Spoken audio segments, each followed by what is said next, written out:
بسم الله الرحمن الرحيم سبح اسم ربك الأعلى الذي خلق فسوى والذي قدر فهدى والذي أخرج المرعى فجعله غثاء أحوى. வந்திருக்கக்கூடிய கிறிஸ்தவ சகோதரர்கள் அனைவருக்கும் எங்களுடைய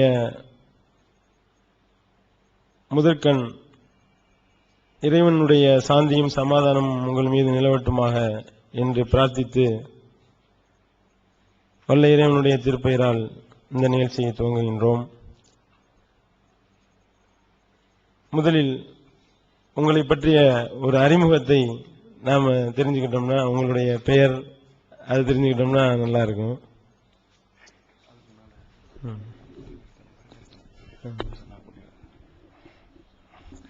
அதுக்கு முன்னால தமிழ்நாடு தௌஹீத் ஜமாத்தின் சார்பாக எங்களுடைய கிறிஸ்துவ சகோதரர்கள் எல்லாம் வரவேற்பதில் மிக மகிழ்ச்சி அடைகிறோம்.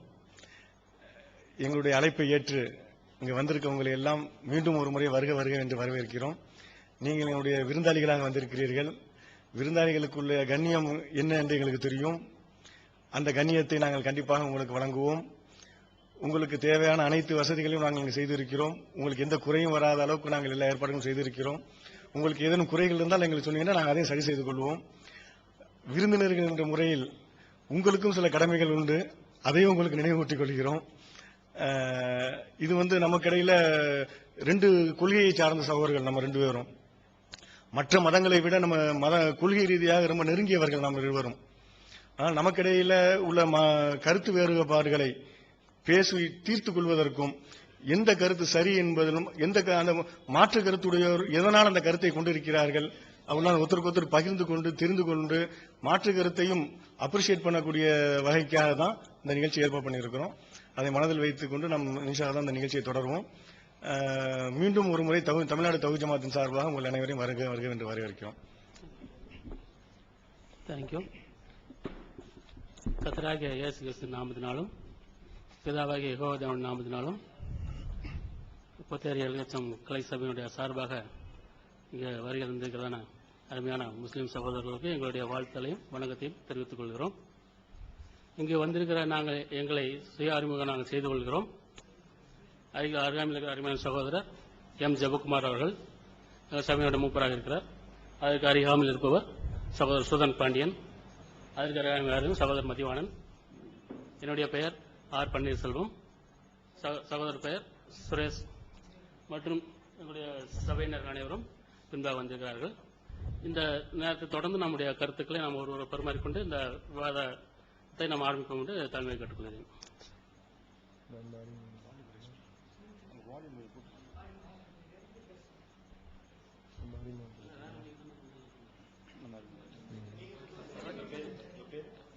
ஜெபகுமார். என்னுடைய பெயர் சையத் இப்ராஹிம். தமிழ்நாடு தௌஹீத் ஜமாத்தினுடைய ஒரு உறுப்பினராக இருக்கின்றேன். சகோதரர் பெயர் ஹபீபுல்லா, தாங்கல் பகுதியில் இருக்கின்றார். இவரும் நம்முடைய ஜமாத்தை சார்ந்தவர் தான். சகோதரர் கலீல் ரசூல் அவர்கள் நம் ஜமாத்தினுடைய ஒரு உறுப்பினராக இருக்கின்றார். அன்சாரி பக்கத்தில் இருக்கக்கூடிய 7 வெல்ஸ் பகுதியை சேர்ந்தவர். சகோதரர் ரஹமத்துல்லா அவர்கள் கடைசியாக இருக்கக்கூடியவர். அவங்க ஜமாத்தினுடைய ஒரு உறுப்பினராக இருக்கின்றார்கள். இவங்க இ ஃபாரூக் அவர்கள், இவங்களும் ஜமாத்தினுடைய உறுப்பினராக இருக்கின்றார்கள். மற்ற எல்லாரும் நம்ம சகோதரர்கள் இருக்கின்றாங்க. நம்ம நிகழ்ச்சியில போயிடலாம்.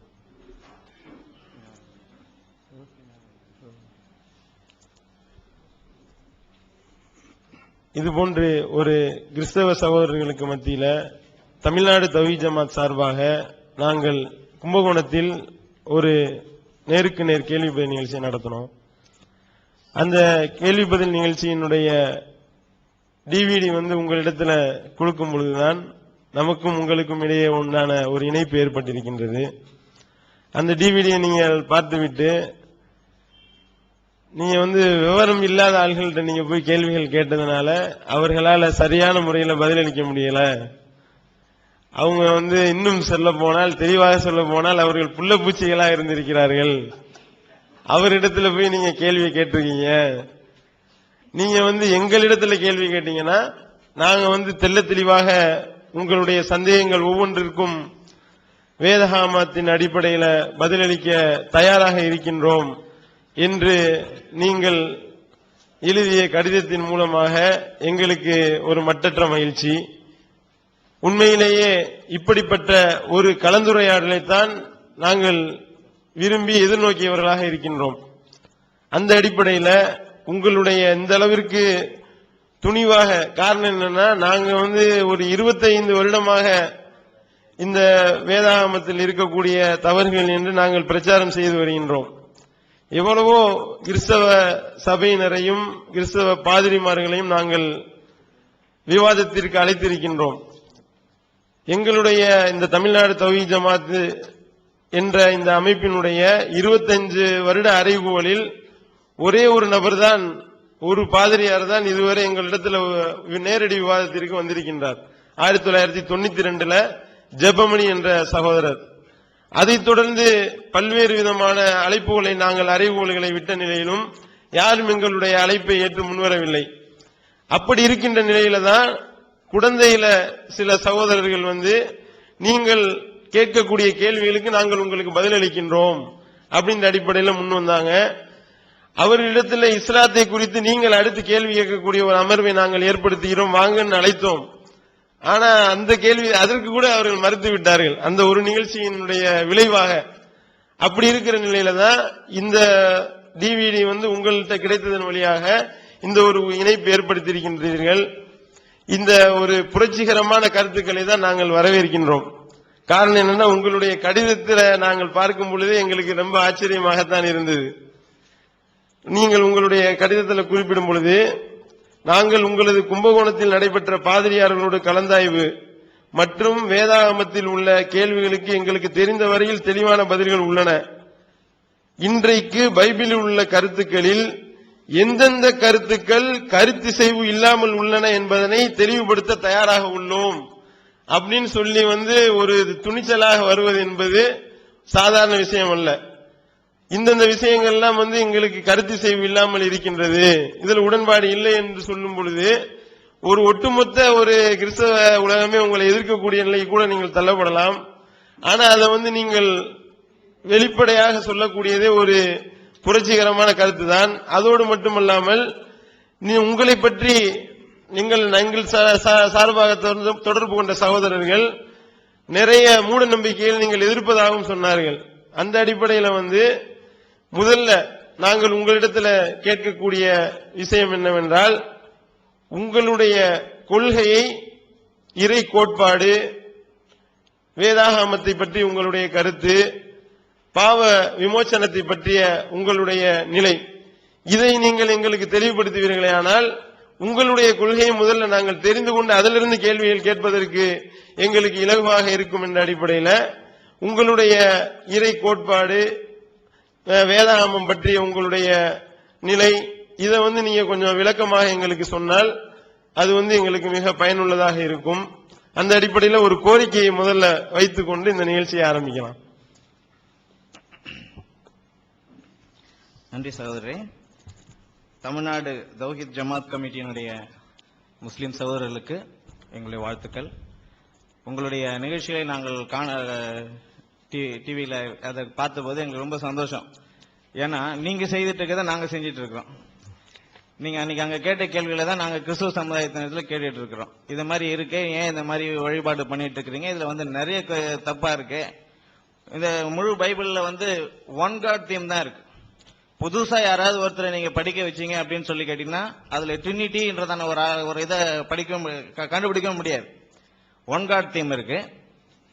அதே நேரத்தில் தேவன் தம்முடைய திட்டத்தை நாங்க அங்க ஒரு மேப்ல காமிச்சிருக்கோம் பாருங்க, யுகங்களை பற்றிய தேவ ஏற்பாடு அப்படின்னு சொல்லிட்டு, அந்த யுகங்களை பற்றிய தேவ ஏற்பாடுல ஆதி ஆகமம் முதல் வெளிப்படுத்தல விசேஷம் வரைக்கும் தெளிவான ஒரு பதில் இருக்கு.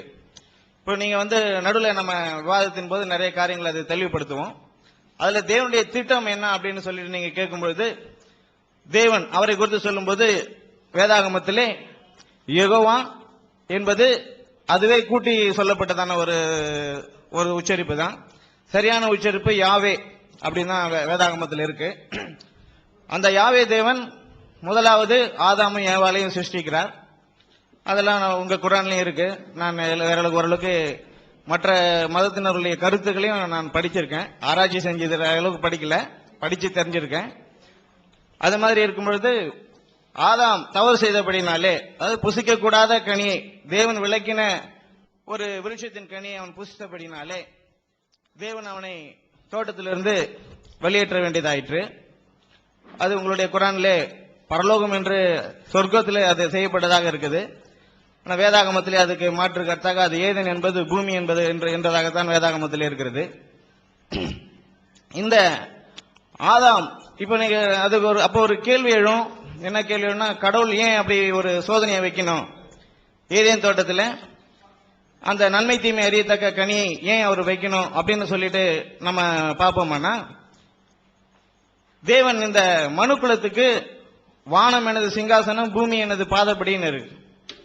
அப்படி சொல்லும்போது பூமி பாதப்படி அப்படின்னு சொல்லி கேட்டீங்கன்னா, பூமிக்கு அப்போஸ்தலர்கள்ல பவுல் சொல்லும்போது சொல்றாரு, பூமி கமாலியனுடைய பாதத்தருகே வளர்ந்தவன் சொல்றாரு. அப்ப சில வேதத்தினுடைய ஒரு கருத்தை எடுக்கணும்னா வேதத்திலிருந்து தான் ஆன்சர் எடுக்கணும். சில காரியங்கள் உலகத்திலிருந்து சில இதுக்காக நம்ம ஒற்றுமைப்படுத்தி எடுக்கலாம். அப்போ பூமி பாதஸ்தலம் என்னும்போது முழு மனு குலத்துக்கும் ஆதாமின் மூலமாக ஒரு பரிசு வைக்கிறார். என்ன பரிசுனா, யார் கீழ்ப்படிந்து இறைவனுடைய சொல்படி கேட்டு நடக்கிறார்களோ அவர்களுக்கு நித்திய ஜீவனையும், நித்திய ஜீவன் என்பது சான்ஸ்கிரிட்டா இருக்கிறதுனால அழிவில்லாத ஒரு வாழ்க்கையையும், அந்த சொற்படி கேட்காதவர்களுக்கு அவர் மரணத்தையும் கொடுக்கிறதாக சொல்லப்படுது வேதாகமத்தினுடைய முழு கருத்து. ஆனா ஒரு மனுஷன் தப்பு செஞ்சபடினாலே அந்த ஒரு மனிதனுடைய தவறை எடுப்பதற்காக தேவன் தம்முடைய ஒரே பேரான குமாரனை இந்த பூமிக்கு அனுப்புகிறார். ஏன் அவ்வளவு நாள் கழிச்சு அனுப்புறாருன்னு சொல்லி கேட்டீங்கன்னா, பூமியில எல்லா பாவங்களும் வெளியே வந்துடணும். அப்போ கடைசியாக அந்த மனுக்குலத்தினுடைய எல்லா பாவங்களையும் சுமந்து தீர்க்கும்படிக்காக இயேசு கிறிஸ்து வெளிப்படுகிறார். இயேசு கிறிஸ்துவின் மூலமாகத்தான் பிதாவிடத்தில் செல்ல முடியும் என்றான ஒரு கருத்து இருக்குது. அதுக்கு எவிடன்ஸ் என்னன்னு சொல்லி கேட்டீங்கன்னா, இப்ராஹிம், அதான் நீங்க சொல்ற இப்ராஹிம், ஆபிரகாம் கிட்ட தேவன் ஒரு வாக்கு கொடுக்கிறார். நீ என் சொல்லுக்கு கீழ்ப்படிந்து என் கட்டளைகளையும் பிரமாணங்களையும் நீ கைக்கொள்வாயானால் நான் உன்னை பெரிய ஜாதியாக்கி வானத்து நட்சத்திரங்களைப் போலவும் பூமியின் கடற்கரை மணலத்தினையாக உன்னை பெருக பண்ணுவேன்னு சொல்றார். அதாவது ரெண்டு வித கூட்டம். ஒன்று ஹெவன்லி காலிங்ஸ், இன்னொன்னு எர்த்லி காலிங்ஸ். தட் மீன்ஸ் என்னன்னு சொல்லி கேட்டீங்கன்னா, ஹெவன்லி காலிங்ஸ்ல இருக்கிறவங்க எல்லாருமே ஸ்பிரிட் பீயிங்ஸ். ஸ்பிரிட் பீயிங்ஸ்னா உங்களுக்கு தெரியும் நினைக்கிறேன், தூதர்கள் இருக்கிறதான அந்த நிலை. சோ பூமிக்குரிய அழைப்புக்கும் வானத்துக்குரிய அழைப்புக்கும் இயேசு கிறிஸ்துவின் மூலமாக அந்த வழி உண்டாக்கப்படுகிறது. அங்க போகக்கூடியதான ஒரு கூட்டம் 1,44,000 என்றதான இயேசு கிறிஸ்துனுடைய மனவாட்டி வகுப்பாரை சேர்ந்தான ஒரு கூட்டம் மாத்திரம்தான். அப்படி முதல் பரிசுக்காக ஓடினவர்கள், ஓடி தவறியவர்களுக்கு இரண்டாவது பரிசாக கிரேட் கம்பெனி என்றதான ஒரு கூட்டத்தையும் அங்க அடையாளப்படுத்துகிறது. அந்த அழைப்புக்கு போய் அதுல ஓடி முடியாதவங்க இரண்டாம் மரணத்தை சந்தித்ததாகவும் வேதாகமம் கூறுகிறது. இந்த இயேசு கிறிஸ்துவினுடைய நாமமே அல்லாமல் மனுக்குலம் ரட்சிக்கப்படும்படிக்கு வேறொரு நாமம் கட்டளையிடப்படவில்லை என்று அப்போஸ்தலர்கள் நிருபத்திலே தெளிவாக விளக்கம் கொடுக்கப்பட்டிருக்கிறது. அது மாத்திரமல்ல, பாவத்தின் சம்பளம் மரணம் என்று வேதாகமம் தெளிவாக சொல்லப்பட்டிருக்கிறது. அந்த இன்றைக்கும் பாவத்தினுடைய சம்பளத்தை இன்றைக்கு மனுக்குலம் அடைந்து கொண்டிருந்தாலும் இயேசு கிறிஸ்துவின் மூலமாக கிடைக்கக்கூடியதான நித்திய ஜீவன் என்பது முதலாம் ஆதாமிற்கு பதிலாக இரண்டாம் ஆதாம் பலியாகி அந்த குற்றத்தை அவர் எடுத்துவிட்டபடினாலே ஆண்டவருக்கு என்று கொடுக்கப்பட்டிருக்கிற 1000 வருட அரசாட்சியிலே எல்லா மக்களுக்கும் நித்திய ஜீவனை அடையக்கூடியதான ஒரு வாய்ப்பு கிடைக்கும் என்பதாகத்தான் எங்களுடைய வேதாகமத்தினுடைய கோட்பாடு அடங்கியிருக்கிறது. இதை குறித்து இதுல இருக்கிறதான மாற்று கருத்துக்கள் எதுவாக இருந்தாலும் நம்ம இதை குறித்து நம்ம விவாதிக்கலாம். நம்ம ஏற்கனவே சொல்லியிருக்கிற மாதிரி வேதாகமத்தில் சில இடங்களில் நேரடியான பதில் இருக்கும், சில இடங்களில் மறைமுகமாகத்தான் பதில் இருக்கும். அதை நம்ம படிக்கும்போது தான் அதை புரிஞ்சு கொள்ள முடியும். நம்ம வாதத்துக்குன்னு எடுத்தோம்னா எதுக்குமே தீர்வாகாது. அது சில காரியங்களை நம்ம புரிஞ்சு கொள்வதற்காக தான் வேதாகமம் இயேசு கிறிஸ்துவை மையமாக வச்சு இந்த வேதாகமம் எழுதப்பட்டிருக்கிறது. இதை குறித்து நீங்க இருக்கதானே உங்களுடைய கேள்விகளை நீங்க கேளுங்க. எங்களுக்கு தெரிந்திருக்கிற வரையிலும் நாங்க சொல்லுவோம். எங்களுக்கு தெரியாத பதில நாங்க குறிச்சிட்டு போய் இன்னொரு முறையும் உங்களை நாங்க சந்திச்சு இது மாதிரி கூட்டங்களை ஏற்பாடு பண்ணி இன்னும் நல்லா விவாதிக்கவும் நாங்க அதுக்கு தயாரா இருக்கோம்.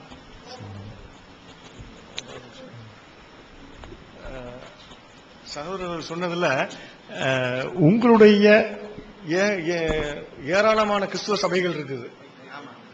நீங்க லேமேன் ஹோம் மிஷனரி மூவ்மெண்ட், அதாவது நாங்க இது மாதிரி ஒரு கட்டடங்களை கூட கட்டிக்க மாட்டோம், வீடுகளிலேயே கூடி ஆராதிப்போம்.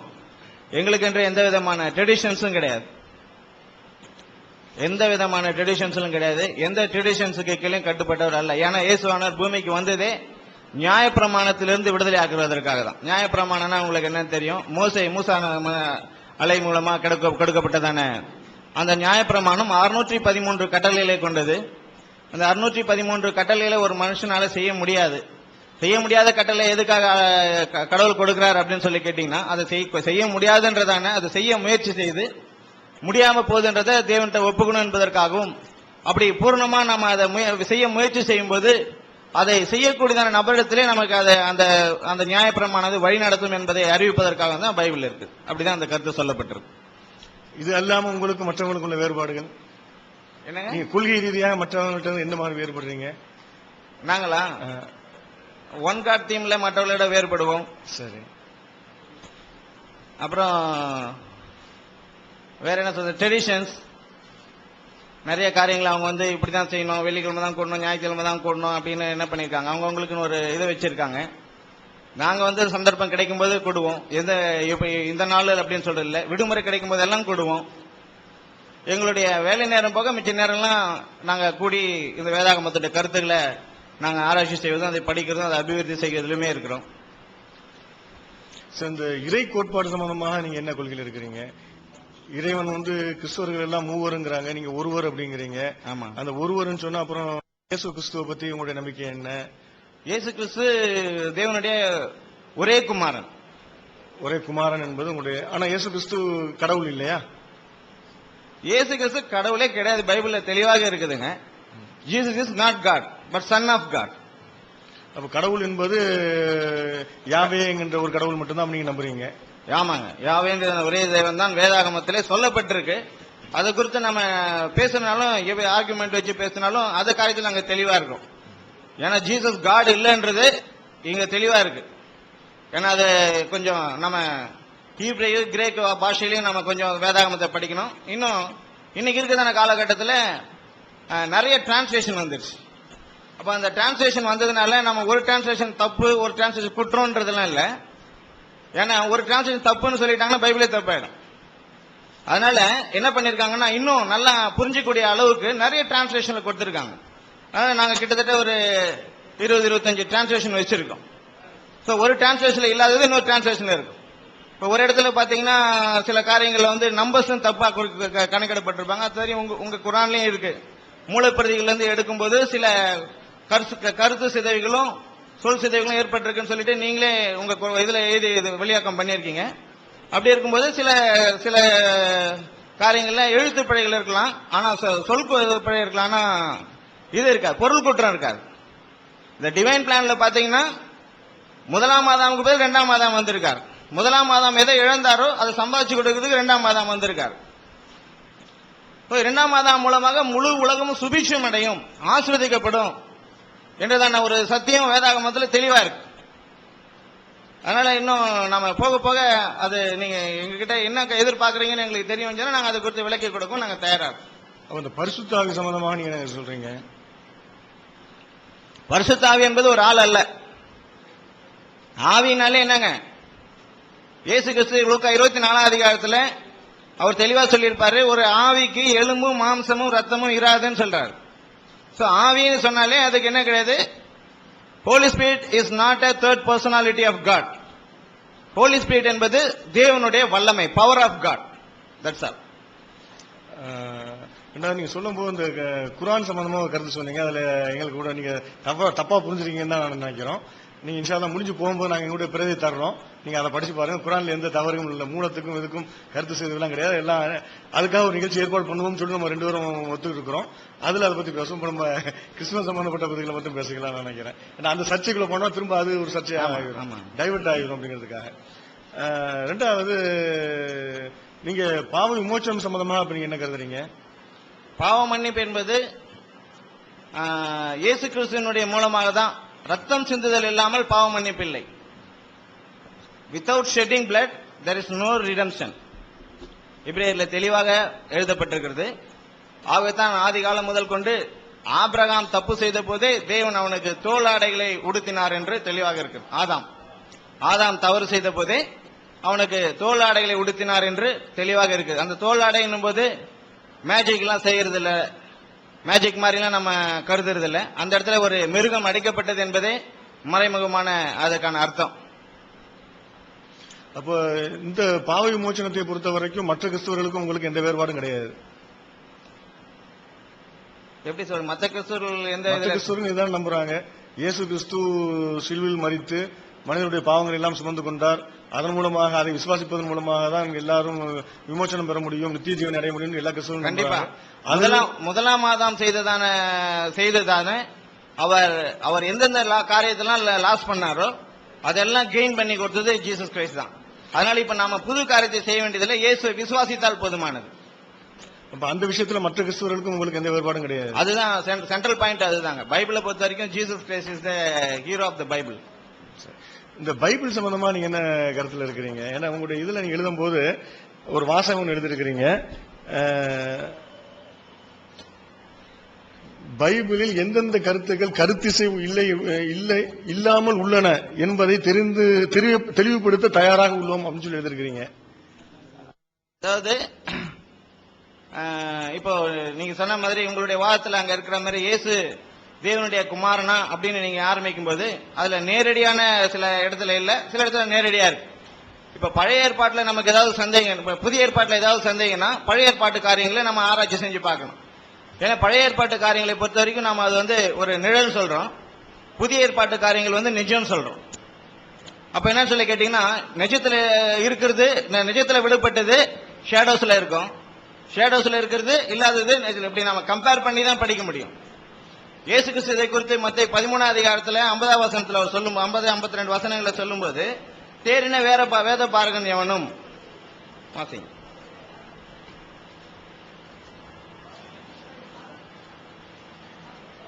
அப்பொழுது அவர்களை நோக்கி இப்படி இருக்கிறபடியால் பரலோக ராஜ்யத்துக்கு அடுத்தவைகளில் உபதேசிக்கப்பட்டு தேறிக்கின வேத பாரகன் எவனும் தன் பொக்கிஷத்தில் இருந்து புதியவைகளையும் பழையவைகளையும் எடுத்துக் கொடுக்கிற வீட்டஜமானாகிய மனுஷனுக்கு ஒப்பா இருக்கிறான். ஆகவே பழசுலயும் புதுசுலயும் இங்க ஒத்து வராது, அங்க ஒத்து வரும். அப்ப எங்க மிஸ் ஆயிடுச்சு அப்படின்னு சொல்லி நம்ம ஈஸியா கண்டுபிடிக்க முடியும். இப்ப டூப்ளிகேட் நோட்டுக்கும் ஒரிஜினல் நோட்டுக்கும் நம்மள கண்ணால பார்த்தா கண்டுபிடிக்க முடியல. ஆனா சில மிஷின்ஸ் எல்லாம் வச்சு நம்ம என்ன பண்றோம், அந்த ரேஸ் இப்படி ஆயிடுச்சுன்னு சொல்லிட்டு அவங்க சொல்றாங்க. பேங்க்ல நம்ம போய் பாக்குறோம், அப்படி பார்த்து அவங்க சொல்றதான காரியங்களை நம்மளால கண்டுபிடிக்க முடியல. அப்படி இருக்கிற பட்சத்துல நம்மளால எப்படி இதை இது கரெக்டா அப்படின்னு சொல்லி நம்மளால பார்க்க முடியும் அப்படின்னு சொல்லி கேட்டீங்கன்னா சில ஸ்பியூரியஸ் பேசேஜஸ் இருக்கு. என்னன்னு சொல்லி கேட்டீங்கன்னா மார்க் தன்னுடைய காரியங்களை எழுதி முடிப்பதற்கு முன்பாகவே அவர் தன்னுடைய ஓட்டத்தை நிறைவு செய்திருக்க கூடும் என்று நம்புறோம். அது குறித்து விளக்கம் சரியா இல்லாதனால மார்க் 16ஆவது அதிகாரத்தில் சில பகுதிகள் வேற ஒருத்தர் மூலமாக எழுதப்பட்டு முடிக்கப்பட்டிருக்குது. அதனால அதுல அது மாதிரி நிறைய சில வேர்சஸ் எல்லாம் ஆட் பண்ணப்பட்டிருக்கிறதுனால அது என்ன பண்ண முடியல, இன்னைக்கு மக்களுக்கு புரிந்து கொள்வதற்கு கொஞ்சம் கடினமா இருக்கு. ஆனா இன்னைக்கு தேவன் அதுக்கெல்லாம் உதவி செஞ்சிருக்கார். என்னன்னா நமக்கு அந்த மூல பிரதிகளே கிடைக்கும்படி உதவி செஞ்சிருக்கார். அந்த மூல பிரதிகளில் இருந்து நாம சில காரியங்களை இன்னைக்கு இருக்கிறதான பிரதிகளுக்கும் ஒப்பிட்டு பார்க்கும் பொழுது, இன்னொன்னு உங்களுடைய குரான்ல 19 என்கிறதான நம்பர் வச்சு நீங்க வகுப்பட்டு சில காரியங்கள் எல்லாவற்றையும் இது அல்லாஹ்வால உண்டானதா என்பது நீங்க கண்டுபிடிக்கிற மாதிரி வேதாகமம் எல்லாமே 7 என்கிறதான நம்பரை கொண்டுதான் வகுக்கப்பட்டிருக்கு. சோ இதை வச்சு நம்மளால என்ன பண்ண முடியும் அப்படின்னு சொல்லி கேட்டீங்கன்னா இந்த பேசேஜ் ஸ்பூரியஸ் பேசேஜ், இது ஆட் பண்ணப்பட்டிருக்கு. இது தெளிவான விளக்கம் இருக்குதுன்னு நம்மளால ஈஸியா கண்டுபிடிச்சிக்க முடியும். சகோதரர்களே, நான் ஏற்கனவே திரும்பவும் சொன்னதை திரும்ப நினைவுபடுத்துகிறேன். நீங்க குர்ஆன் சம்பந்தமாக சொன்னீங்கன்னா திரும்ப டைவர்ட் ஆகிரும். ஏன்னா திரும்பவும் தவறான தகவல் தான் சொல்றீங்க. அந்த 19 என்ற நம்பருக்கும் குர்ஆனுக்கு எந்த சம்பந்தமும் கிடையாது. அது அதான் நீங்க தப்பான புத்தகத்தை எல்லாம் படிச்சுட்டு எப்படி நாங்க வேறுபட்டு சில காரியங்கள் கிறிஸ்தவர்ல இருந்து வேறுபட்டு இருக்கிறோமோ அது மாதிரி நாங்க உங்களை மாதிரி முஸ்லீம் சகோதரர்களே நிறைய விவாதிச்சிருக்கோம், நிறைய காரியங்களை பேசியிருக்கோம். ஆக்சுவலி எங்களுக்கு எல்லாம் தெரியாது நீங்க இப்படி எல்லாம் ஒரு காரியத்தை பண்ணிருக்கீங்கன்றது எங்களுக்கு தெரியாது. தெரிஞ்சிருக்கோம்னா நிச்சயமா இன்னும் கூட நம்ம இன்னும் நல்லா சிறப்பா இன்னும் நல்ல ஒரு காரியங்களை நம்ம மேற்கொள்ளலாம். முதல்ல நாங்க ஒரு டெஸ்ட்டுக்காக தான் இங்க வந்திருக்கிறோம். எங்க டீம்லயே நான் தான் லீஸ்ட் நினைச்சீங்க. அதனால சரி நான் பார்த்துட்டு இன்னும் அதுக்கப்புறம் மற்றவர்களுக்கு கூப்பிட்டு இன்னும் நல்லா பெரிய அளவில் கூட நீங்களும் உங்களுக்கு அளவில் பெரிய லெவலில் இருக்கிறவங்களே நீங்க கூப்பிட்டு பேசலாம். வேதத்தில் இருக்கான காரியங்களை நம்ம என்ன பண்ணிக்கலாம், ஒருத்தருக்கு ஒருத்தர் ஷேர் பண்ணி முரண்பாடா இருக்கிற காரியங்களை நம்ம விளக்குவோமானா, ஏன்னா நம்ம எல்லாருமே நீங்க இப்ராஹிம் வழியில வந்ததான இஸ்மாயிலுடைய பிள்ளைகள், அதே நாங்க ஆபிரகாமுடைய வழிதான ஈசாக்கினுடைய பிள்ளைகள். அதனால இதெல்லாம் நமக்கு நல்ல தெளிவா தெரிஞ்சிருக்கிறபடினாலே என்னைக்கா இருந்தாலும் நம்ம ஒண்ணு சேருவோம். ஒருவேளை இன்றைக்கு நாம சில கருத்துக்களால சில காரணங்களால் நம்ம பிரிந்திருந்தாலும் முடிவுல நாம கண்டிப்பா ஒண்ணு சேர்ந்துதான் ஆகும்ன்றதுல எந்த விதமான சந்தேகமும் இல்லை. அல்ல சகோதரே, இந்த 19ங்கிறது குர்ஆனுக்கு வந்து சம்பந்தம் கிடையாது. நீங்க தவறான புத்தகத்தை படிச்சிருக்கிறீங்க. எந்த முஸ்லீமும் அதை ஏற்றுக்கொள்ள மாட்டார்கள். ஆனா அந்த சப்ஜெக்ட் ட்ரெஸ் பண்ணீங்கன்னா இதாக ஆகிரும், டைவர்ட் ஆகிட்டே போயிடும். நீங்க முடிஞ்ச வரைக்கும் பைபிளுக்குள்ளேயே நம்ம நிறுத்திக்கிட்டோம்னு சொன்னா நமக்கு நல்லது. கிறிஸ்துவத்தை தெரிந்து கொள்வதற்கு பைபிள் மட்டுமே போதுமானதாக இருக்கும் நான் கருதுறோம். நிச்சயமா இதுல நீங்க இன்னொரு கருத்து சொன்னீங்க, பைபிள்ல சில வசனங்கள் சேர்க்கப்பட்டிருக்குது அப்படிங்கிற வாசகத்தையும் சொன்னீங்க. அதை இன்னும் கொஞ்சம் விரிவுபடுத்தி சொன்னா நல்லா இருக்கும். அது தவிர இன்னொன்னு சொன்னீங்க, சில கள்ள நோட்டு மாதிரி வாசனம் மாத்தலாம் வார்த்தையெல்லாம் விட்டீங்க. அவன் கள்ள வசனங்கள் எதுவும் உள்ள நுழைஞ்சிருச்சா அவங்க தெளிவாக சொன்னா நன்றாக இருக்கும். கள்ள வசனங்கள் என்பதில்ல, அது எப்படி மொழியாக்கம் பண்ணினவர்கள் பிரதி எடுத்தவர்கள் அதை குறித்து ஏதாவது மாற்றி எழுதியிருக்காங்களோ அது எப்படி சேர்க்கப்பட்டதெல்லாம் நமக்கு விவரம் இல்லை. உதாரணத்துக்கு மார்க் 16வது அதிகாரம்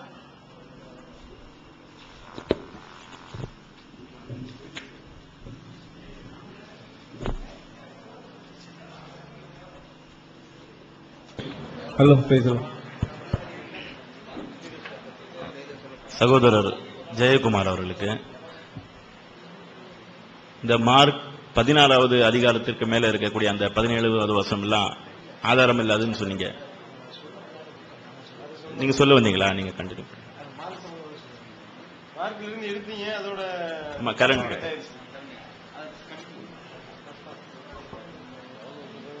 அதுதான் அதுல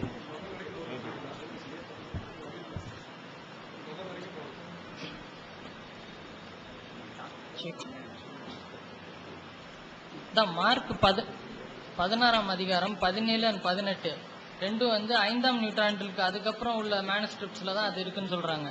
அதே மாதிரி நம்ம இன்னொரு வசனம் பாத்தீங்கன்னா 1 யோவான் 5:7ங்கிற ஒரு வசனம் இருக்கு. 1 யோவான் 5:7 அது கூட நீங்க இங்கிலீஷ் பைபிள் எடுத்து பழைய பைபிள்ல பாத்தீங்கன்னா, இப்ப என் பைபிள்லன்னா அது பிராக்கெட்ல இருக்கு, சில இதுல ஸ்டார் போட்டிருப்பாங்க. ஸ்டார் போட்டு கீழே பாத்தீங்கன்னா அதுலயே போட்டிருப்பாங்க. ரொம்ப பழமையான மேனுஸ்கிரிப்ட்ஸ்ல எல்லாம் இந்த இது இல்ல அப்படின்றது. அது நமக்கு இப்ப இந்த டெட் சி ஸ்கிரால்ஸ்னு புது இது வந்தனால நம்ம அதை வச்சு இது மூல பிரதியில இருந்து இது இருக்காங்கிறது நம்ம வெரிஃபை பண்ணிக்கலாம். ஸோ அந்த மாதிரி சில வசனம் எங்களுக்கு ஒரு லிஸ்ட் மாதிரி கொடுத்துருக்காங்க, இந்த வசனம்லாம் இல்லைன்னு. ஸோ நாங்க அந்த வசனத்தெல்லாம் நாங்க எடுத்துக்க மாட்டோம். இப்போ அந்த வசனங்கள்லாம் பைபிளுக்கு உடையது இல்லை என்பதை மக்கள் மத்தியில் எப்படிலாம் நீங்க பிரச்சாரம் பண்றீங்க, மக்களுக்கு தெரியப்படுத்துறீங்களா? ஆமா, அந்த 1 யோவான் 5:7 அதுலயே பிராக்கெட் போட்டிருக்கோம். ஏன்னா அதுலதான் அந்த 3 அந்த விண்ணுலகத்தில் சாட்சியிடுவர்கள் 3 பிதா வார்த்தை பரிசுத்த ஆவி இவர்கள் 3 ஒன்றா இருக்கிறார்கள்னு அந்த வசனம் இதை வச்சுதான் ட்ரினிட்டிங்கிற ஒரு இதே கொண்டு வராங்க. வேற எங்கேயுமே இந்த 3 ஒன்றா இருக்கார்கள்னு ஒரு இதுவே வராது. பட் நம்ம பழைய பைபிள்ல பார்த்தோம்னா அந்த அந்த இதுவே இல்லைன்னு சொல்றாங்க. மூல பிரதியில இருந்து அந்த இது இல்லைன்னு சொல்றாங்க. இதை இந்த 2 வசனம் இல்லாம மற்ற வசனங்களுக்கு நீங்க எவ்வளவு வெயிட் கொடுக்குறீங்க? எல்லாமே கடவுளுடைய வார்த்தை அப்படி நீங்க உறுதியா நம்புறீங்களா? அதுல எந்த மாற்று கருத்தும் இல்லைங்க உங்களுக்கு? இந்த 2 வசனங்கள் அல்லாமல் வேற எதுவும் இது மாதிரி சேர்க்கப்பட்டதா இருக்கும்னு நீங்க நம்புறீங்களா?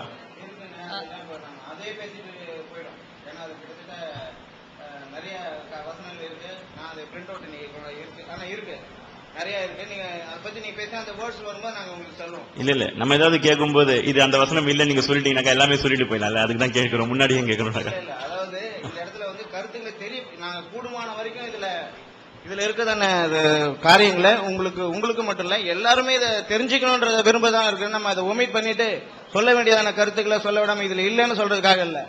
அதாவது நீங்க அந்த காரியத்தை கூட நீங்க விவாதம் பண்ணீங்கன்னா அதுக்கும் நாங்க ஆன்சர் சொல்லவும் தயாரா தான் இருக்கும். இல்ல இது இப்படி இருக்கு, நீங்க இதுக்கு வந்து விளக்கம் கொடுங்கன்னு நீங்க கேட்டீங்கனாலும் அதுக்கும் நாங்க விளக்கம் கொடுக்க தயாரா தான் இருக்கும். அதுதான் நம்ம சொல்லுவோம்.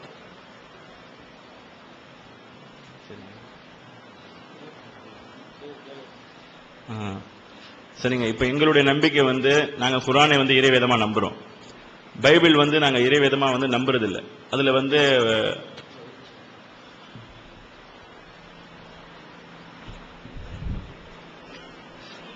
நீங்க இந்த பைபிள் சம்பந்தமா சொல்லும் போது சொன்னீங்க, கடைசியா சொன்னீங்க சில வசனங்கள் அதுல சேர்க்கப்பட்டிருக்குது, அது பட்டியலே இருக்குதுன்னு. நீங்க பட்டியல்னா சுமார் எத்தனை வசனங்கள் இருக்கும்? ஒரு 5 வசனம் 10 வசனம் இருக்குமா, இல்ல ஒரு 50 100 இருக்குமா, இல்ல 500? எத்தனை? ஏன்னா நீங்க பழைய நியாய பிரமாணத்தை பத்தி சொல்லும் போது அதுல 613 கட்டளைகள் இருக்குன்னு துல்லியமா சொன்னீங்கல்ல, அது மாதிரி இதுக்கு துல்லியமா தான் நம்பர் சொல்ல முடியுமா, இல்ல இனிமேலும் சேர்க்கப்பட்டுக்கிட்டே வருமா? அது மாதிரி இல்ல ஒரு முடிவு எடுத்துட்டீங்களா? இவ்வளவுதான் முடிவு இருக்கு. இப்ப வர்றதான அதாவது வேதாகமத்தில் சொல்லப்பட்டிருக்க செப்பனியா 3 அதிகாரம் 9 வசனத்திலையும் 10 வசனத்திலையும் சொல்லும் போது லாங்குவேஜ் சுத்தமாக்கப்படும் சொல்லிட்டு வேதாகமத்துல தேவனே வாக்கு கொடுத்திருக்காரு. அதாவது எபிரேயர் 1 அதிகாரம் 1 வசனத்தின்படி ஆதிகாலம் முதல் தேவன் தன்னுடைய காரியங்கள் எல்லாவற்றையும் பங்கு பங்காகவும் வகை வகையாகவும் தான் திருவுளம் பற்றினார். அதாவது ஸ்டெப் பை ஸ்டெப்பா கொஞ்சம் கொஞ்சமா தான் தேவனுடைய பாத்தீங்கன்னா யூதர்களுக்கு சில காரியங்கள் பின்னாடி வரக்கூடியதான காரியங்களை பற்றி தெரியாது. அதே மாதிரி மோசேக்கு காலத்துல வாழ்ந்தவங்களுக்கு தெரியாது. இன்னும் சொல்ல போனா தூதர்களுக்கே தெரியாதுன்னு தான் வேதாகமம் சொல்லுது. தேவ தூதர்களும் இதை உற்று பார்க்க ஆசையா இருந்தார்கள் தான் சொல்லியிருக்கு. ஆகவே தேவன் வந்து தன்னுடைய திட்டத்தை படிப்படியாக கொஞ்சம் கொஞ்சமாக மனுக்குலத்துக்கு தெரியப்படுத்துறார். இன்றைக்கு இருக்கிறதான அறிவு வளர்ச்சி அன்றைக்கு கண்டிப்பா கிடையாது என்பதை நம்ம எல்லாரும் ஒத்துக்கிறோம். இந்த நாள் கடைசி காலத்துல அறிவு பெருகி போகும்னு சொல்லிட்டு நான் உங்களுக்கு லெட்டர்லாம் எழுதியிருப்பேன். அந்த இது தானியேல் தீர்க்கதரிசனம் சொல்லியிருக்க மாதிரி கடைசி காலத்துல அறிவு பெருகி போகும். இப்படி தேடுவாங்க எல்லா மதத்தினரும் எல்லா இதுல இருக்கிறதான குறைபாடுகளை நீக்கி. ஏன்னா முழு உலகத்துக்கும் ஒரு கடவுள் தான் இருக்க முடியும், ஒரு புத்தகம் தான் இருக்க முடியும்.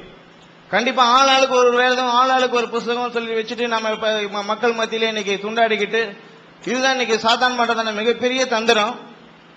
ஜனங்களை வந்து மதத்தாலையும் ஜாதியாலையும் ஏழை பணக்கார உணர்வுகளாலையும் பிரிச்சு இன்னைக்கு மிகப்பெரிய ஒரு யுத்தத்தை நடத்தியிருக்கான். நாம இதுல இருக்கிறதான காரியங்களை நாம தெளிவுபடுத்தி மக்களை எல்லாரையும் ஒன்றிணைக்கணும். அன்புன்றதான ஒரு தீம்ல தான் பைபிள் கடைசியா முடிக்குது. அப்ப எந்த அளவுக்கு எல்லா ஜனங்களுடைய கருத்துக்களையும் நாம பார்த்து அதுல முரண்பாடு உள்ள காரியங்களை நீக்கி அன்புன்றதான ஒரு காரியத்தை கொண்டு எல்லாரையும் ஒருங்கிணைக்க முடியுமோ அதை நாம செயல்படுத்துவோம்னா நிச்சயமாகவே அது வெற்றி பலன் கொடுக்கக்கூடியதா இருக்கும். சார், நான் கேட்ட கேள்விக்கு நம்ம பதில் வரல. எத்தனை வசனங்கள் சொல்லிட்டு துல்லியமா சொல்ல முடியுமா? இருக்கு, அது ஒரு லிஸ்ட் இருக்கு. அது நான் இன்னைக்கு கொண்டு வரல. சும்மா ஆக்சுவலி ஒரு 2000 2500 வசனங்கள் இருக்குமா? அவ்வளவுதான் இருக்கு. சரி, எவ்வளவுதான் இருக்குன்னு சொல்லுங்களேன். ஒரு 112 கிட்ட இருக்குன்னு நினைக்கிறேன். 112 வசனங்கள் சேர்க்க வசனங்களாக இருக்காது. சில இடங்களில் இந்த வார்த்தைக்கு பதில் இந்த வார்த்தை இருந்திருக்கும், இந்த வார்த்தைக்கு பதில் இந்த வார்த்தை தான் வந்திருக்கணும் அப்படின்னு சொல்லிட்டு எங்களுக்கு அதை லிஸ்ட் கொடுத்துருக்கோம். பைபிள் நல்ல பைபிள் ரிசர்ச் பண்ணி படிக்கிறவங்க யாரா இருந்தாலும் ஈப்ரே கிரீக் மொழியில நம்ம ரிசர்ச் பண்ணி படிக்கும்போது மற்ற டிரான்ஸ்லேஷனையும் நம்ம பார்க்கும்போது அதுக்கு விளக்கம் எங்கேயே இருக்கு. அதை நம்ம என்ன பண்ணலாம்னு சொல்லி கேட்டா நீங்க பேசும்போதே நம்ம உங்களுக்கு சொல்லி தரோம். இந்த வேர்டு வந்து இது இப்படி வந்திருக்கணும் புரிஞ்சு படிக்கும்போது நமக்கு இது தெளிவாகும்னு சொல்லிட்டு நம்மளால ஈஸியா புரிஞ்சுக்க முடியும். எங்களுக்கு நீங்க சொல்லும் போது திரும்ப 2-3 தடவை அந்த வார்த்தையை சொன்னீங்க. ஒரு பட்டியல் கொடுக்கப்பட்டிருக்கு, நீங்க கொடுக்கப்பட்டிருக்குன்னா எங்க இருந்து வந்தது எனக்கு புரியலையே. அது புரியல. இல்ல, நீங்க வந்து சேர்க்கப்பட்ட வசனங்கள் பட்டியல் வந்து கொடுக்கப்பட்டிருக்குன்னு சொன்னீங்களே. இல்ல, நாம தேடி பார்த்து அதுல லிஸ்ட் எடுத்திருக்கோம் சொல்லுவாங்க. நீங்க எடுத்து வச்சிருக்கீங்க? இல்லங்க, எங்களுக்கு முன்னாடி இருந்தவங்க எங்களுக்கு முன்னாடி படிச்சவங்க எல்லாமே அதெல்லாம் எடுத்துக்கிட்டோம். நாங்க அவங்க கிட்ட இருந்து படிச்சுதான் இதெல்லாம் கத்துக்கிட்டோம். நாங்க சொன்ன மாதிரி எங்களுக்கு முன்னாடி இருக்கிறாங்க, எங்களுக்கு முன்னாடி டீச்சர்ஸ் இருக்கிறாங்க, எங்க ஐயா இருக்காங்க, அவங்க கிட்ட நாங்க அதை படிச்சுக்கிட்டோம். அவங்க வந்து அதை கொடுக்கும்போது அந்த லிஸ்ட் எல்லாம் எங்களுக்கு கொடுத்துருக்காங்க. இது பாருங்க, இதெல்லாம் அதான் தெளிவா இருக்கு. பைபிளை பொறுத்த வரைக்கும் நான் அதான் சொல்லியிருக்கேன். ஆதியாகமத்துல இருந்து வெளிப்படுத்தல் வரைக்கும் கருத்துக்கள், அதாவது கருத்து சிதைவு இல்லாம தெளிவான ஒரு காரியங்கள் இருக்கு அப்படின்னு சொல்லி நான் சொன்னது காரணம் அதுதான். அது குறித்து நம்ம சில உங்களுக்கு எந்தெந்த காரியங்களை கருத்து இது இதா வரல, நீங்க சொல்றீங்க இது இறைவனுடைய வார்த்தை இல்லைன்னு சொல்ல வரீங்க, எதை வச்சு நீங்க இறைவனுடைய வார்த்தை இல்லைன்னு சொல்ல வரீங்கன்றது நீங்க பேசுவீங்கன்னா நம்ம எது அது இல்ல இப்படி இருக்குன்னு நம்மளால தெளிவுபடுத்த முடியும். இல்ல அதை நாங்க சொல்றதுக்கு முன்னாடி நீங்களே சொல்லிட்டதுனால நாங்க என்ன செய்யணும்னு தெரியாம முடிக்கிறோம். நாங்க கடவுளுடைய வார்த்தையில நாங்க சொல்றதுக்கு முன்னாடி நீங்களே சொல்லிட்டீங்க, அந்த கடவுள் இல்ல வார்த்தை இல்லாததெல்லாம் இருக்குது நீங்களே சொல்லிட்டீங்க. எண்ணிக்கையை கேட்கும்போது ஒரு சுமார் 100க்கும் அதிகமான வசனங்கள் இருக்குன்னு வேற சொல்லிட்டீங்க. வசனமாக இல்ல, நான் சொன்னது நல்லா குறிச்சீங்கன்னா வசனமாக இல்ல, இந்த இடங்கள சில வேர்ட்ஸ் வசனம்ன்றது என்னன்னு சொல்லி கேட்டீங்கன்னா, ஒரு வசனம்ன்றது தெரியும்ல உங்களுக்கு, 15 வசனம் இல்ல, அந்த 15ல ஒரு இடத்துல செவராக மொழி, அதாவது இன்றைக்கு இருந்ததான ஃபெசிலிட்டிஸ் வச்சு அன்றைக்கு மொழியாக்கம் பண்ணல. இன்னொரு விஷயம், அன்றைக்கு மொழியாக்கம் பண்ணவங்களுக்கே தேவன் வருவன்றது தெரியாம இருந்திருக்கு. அதுவும் ஒரு முக்கியமான பாயிண்ட். மொழியாக்கம் பண்ணவங்க எல்லாருமே நாங்க எங்க டீம்ல இருக்கவங்க யாருமே பண்ணல. இதை மொழியாக்கம் பண்ணவங்க அந்த ட்ரினிட்டி வகுப்பாளர்கள் நிறைய தான் பண்ணிருக்காங்க. அதனால அவங்க என்ன பண்ணிருக்காங்கன்னு சொல்லி கேட்டீங்கன்னா, இது வந்தாதான் கரெக்டா இருக்கும்னு சொல்லிட்டு அவங்களே மனதில் தோன்றதும் செஞ்சிருக்கிறாங்க. இதை வச்சுதான் நம்ம என்ன பண்ணலாம்னு சொல்லி கேட்டீங்கன்னா, வேதாகமத்துல எந்த குழப்பமும் இல்ல, ஆதியாகமத்திலிருந்து வெளிப்படுத்த வரைக்கும் தேவனுடைய திட்டம் தெளிவா இருக்கு அப்படின்றதான ஒரு காரியத்தை நாங்க உங்களுக்கு கூட நீங்க எதெல்லாம் அதுல முரண்படுதுன்னு நீங்க சொல்லுவீங்கன்னா அதை நாங்க விலக்கி கொடுக்க தயாராக. ஐயா, இப்ப நீங்க சொல்லும் போது 100 சில்லறை வசனங்கள் அல்லது 100 சில்லறை இடங்கள்ல மாற்றம் செய்யப்பட்டிருக்கு நீங்க சொன்னீங்க, கூடுதலாக சேர்க்கப்பட்டிருக்கு நீங்க சொன்னீங்க. கூடுதலாக சேர்க்கப்பட்டிருக்குதுன்னு சொல்லலாம். கருத்து மாற்றத்தை வச்சும் அங்க என்ன பண்ணிருக்கு, இந்த வேர்டுக்கு பதில் அந்த வேர்ட்ஸ் வச்சிருக்கிறதாகவும் அதுல அப்படி பண்ணப்பட்டிருக்கு. ஆனா அது குறித்து நாங்க அந்த லிஸ்டே எடுத்துன்னு வராதனால அதை பத்தி நாங்க இப்ப பேச போறது இல்ல. சரி ஐயா, இப்ப அதுல இருந்து நீக்கப்பட்டதுக்கு ஏதாவது உங்க பட்டியல் இருக்குதா? எது இல்லங்க, புனித வேதத்திலிருந்து நீக்கப்பட்டதுக்கு உங்கள்ட்ட எந்த பட்டியலும் இல்லையா? இல்ல, அதுக்காக தான் ஆதியாகமம் வெளிப்படுத்தின விசேஷம் 22 அதிகாரம் 19 வசனத்தை வாசித்து பாத்தீங்கன்னா, ஒருவன் இந்த தீர்க்க தரிசன புஸ்தகத்தின் வாசனங்களில் இருந்து எதையாயிலும் எடுத்து போட்டால் ஜீவ புஸ்தகத்திலிருந்தும் பரிசுத்த நகரத்திலிருந்தும் இந்த புஸ்தகத்தில் எழுதப்பட்டவைகளில் இருந்தும் அவனுடைய பங்கை தேவன் எடுத்து போடுவார். தெளிவார். அதனால கண்டிப்பா வேண்டும் என்றே யாரும் செய்திருக்க மாட்டாங்க.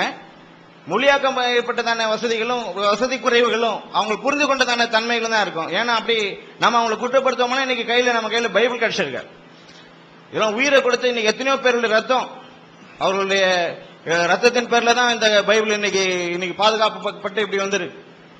அதனால இதெல்லாம் யாரும் ஒரு குருட்டு நம்பிக்கையோடு கூட இப்படி எல்லாம் செய்திருக்க மாட்டாங்க. அப்படி ஒரு எவிடன்ஸ் இல்லைன்றதை நம்ம நம்புறோம். சரியா, இப்ப நீங்க ஒரு வசனம் படிச்சீங்க, அந்த வசனத்துல வேதாகமத்திலிருந்து எந்த வார்த்தையும் எடுக்க முடியாதுங்கிறத படிச்சீங்க. ஆமா. ஆனா இப்ப நீங்க சேர்த்திருத்ததெல்லாம் படிச்சிருக்கீங்க, சேர்த்துல இருக்கிறாங்க சில வசனங்கள், சேர்க்கவும் கூடாது எடுக்கவும் கூடாது என்பதுதான் அதோட அர்த்தம். அது மொழியாக்கம் பண்ணினவங்க ஒருவேளை அவங்க தெரிஞ்சு செஞ்சிருக்க மாட்டாங்கன்றதான் இப்ப நாம சொல்ல வந்ததான கருத்து. சரி, அப்ப சேர்த்து இருக்கிறாங்க, அவங்களுடைய நிலை என்ன? சேர்த்து இருக்கிறதுக்கு வாய்ப்பு இல்லைங்க. ஏன்னா நீங்க தானே சொன்னீங்க சில வசனங்கள் வார்த்தைகள் சேர்த்து இருக்கிறாங்க அப்படின்னு. சேர்த்து இருக்கிறாங்கன்னா பைபிள்ல சேர்த்து இருக்கிறாங்க, அதோடைய கருத்துக்கள் என்ன பண்ணப்படல. நீங்க அதான் சொல்றேன், இப்ப சாவுக்கு ஏதோ யாதொன்றை குடித்தாலும் சேதப்படுத்தாது, அது நீங்க கேட்டிருக்கீங்க. நீங்க யாராவது ஒருத்தர் நீங்க குடிக்கலாமே விசுவாசம் அப்படின்னு நீங்க கேட்டிருக்கீங்க. தட் மீன்ஸ் என்னன்னு சொல்லி கேட்டீங்கன்னா, குடிக்கிறதும் புசிக்கிறதும் என்பதும் சொல்லார்த்தமான இது கிடையாது.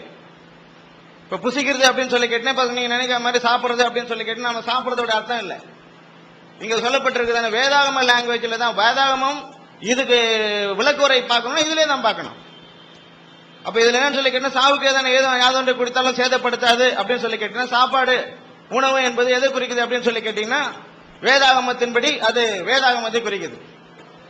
பாண்டவர் பூமியில் வந்தபோது தெளிவா சொல்லியிருக்காரு, என் மாம்சத்தை புசித்து என்னுடைய ரத்தத்தை பானம் பண்ணுறவனுக்கு நித்திய ஜீவன் உண்டு. அது அடையாளம். மாம்சம்னா சொல்லார்த்தமான அவருடைய யாராவது மாம்சத்தை சாப்பிட்டு அவருடைய ஒரு மனுஷன் மாம்சத்தை சாப்பிட முடியுமா? அது மனுஷன் மாம்சம் அல்ல, வார்த்தை தான் மாம்சம் ஆச்சுன்னு சொல்லியிருக்கு. சோ அங்க அடையாளமா சொல்லப்பட்டிருக்கு, வார்த்தையை சாப்பிடுதல் அப்படி அடையாளமா சொல்லப்பட்டிருக்கு. நாம அதை என்ன பண்ண முடியாது, இன்டைரக்டா சொல்லார்த்தமா எடுக்கக்கூடாது.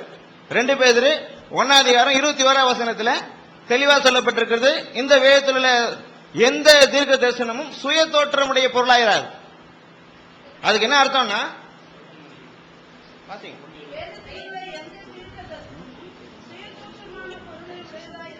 சுய தோற்றமுடைய பொருளாயிராது. தட் மீன்ஸ் என்னன்னு சொல்லி கேட்டீங்கன்னா, சொல்லார்த்தமா இருக்காது. அப்ப சொல்லார்த்தமா இல்லாததை நம்ம ஆவிக்குரியவிலே ஆவிக்குரியதோடு தான் சம்பந்தப்படுத்தி காமிக்கணும். 1 கொரிந்தியர் 2 அதிகாரம்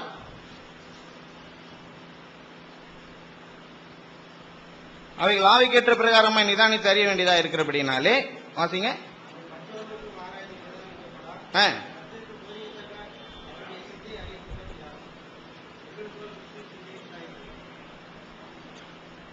பதிமூன்றாம் வசனம், அவைகளை நாங்கள் மனுஷ ஞானம் போதிக்கிற வார்த்தைகளாலே போதியாமல் பரிசுத்தாவி போதிக்கிற வார்த்தைகளோட பேசி ஆவிக்குரியவர்களை ஆவிக்குரியவர்களோட கூட சம்பந்தப்படுத்தி காண்பிக்கிறோம். அதுக்கு கீழே சொல்லியிருக்கார், ஜென்ம சுபாவம் உள்ள மனுஷனும் அதை ஏத்துக்க மாட்டான் அப்படின்னே சொல்லியிருக்கிறார். அதனால நாம இந்த காரியங்களை அனலைஸ் பண்ணணும், பார்க்கணும் அப்படின்னு சொல்லி கேட்டீங்கன்னா, தேவ திட்டம் இதுல ஏதாவது கொலாப்ஸ் ஆகுதான்? இந்த வேர்ஸ் வந்ததுனால தேவ திட்டம் குறையுதான்? ஆதாம படைச்சது அவரே ஏதேன் தோட்டத்தை விட்டு வெளியே தோத்துறாரு, அவன் சாகுறான். நீங்களும் நானும் ஒரு காரியத்தை செஞ்சு ஃபெயிலியர் ஆச்சுன்னா பரவாயில்ல, கடவுளே ஒரு காரியத்தை செஞ்சு ஃபெயிலியர் ஆச்சு, சாவறான் எல்லாம் மனுக்குள்ள எல்லாமே செத்து போறதுக்காக அவர் ஏன் படைக்கணும்? சோ அப்படி இல்ல தேவனுடைய திட்டம். வேதாகமத்தில் மரணம் என்பது ஒரு நித்திரை அடையாளமாக சொல்லப்பட்டிருக்கு. இதுவரைக்கும் ஆதாம்ல இருந்து இந்நாள் வரைக்கும் மரித்திருக்கான அனைத்து மனுக்குலமும் இயேசு கிறிஸ்துவின் மூலமாக மீண்டுமா உயிரடைவார்கள் என்பதுதான் வேதாகமத்தில் சொல்லப்பட்டிருக்கிற மிகப்பெரிய உண்மையான கருத்து. சோ எல்லா மக்களுக்கும் நித்திய ஜீவனை அடையக்கூடியதான வாய்ப்பு கண்டிப்பா உண்டு. அதை இதை நம்பினவங்களும் சரி, நம்பாதவங்களும் சரி, இயேசு கிறிஸ்துவை ஏற்றுக்கொண்டவர்களுக்கு மாத்திரம் நித்திய ஜீவன் என்றும் ஏற்றுக்கொள்ளாதவர்களுக்கு நரகம் அப்படின்னு சொல்றதான தீமை வேதாகமும் மறுக்கிறது.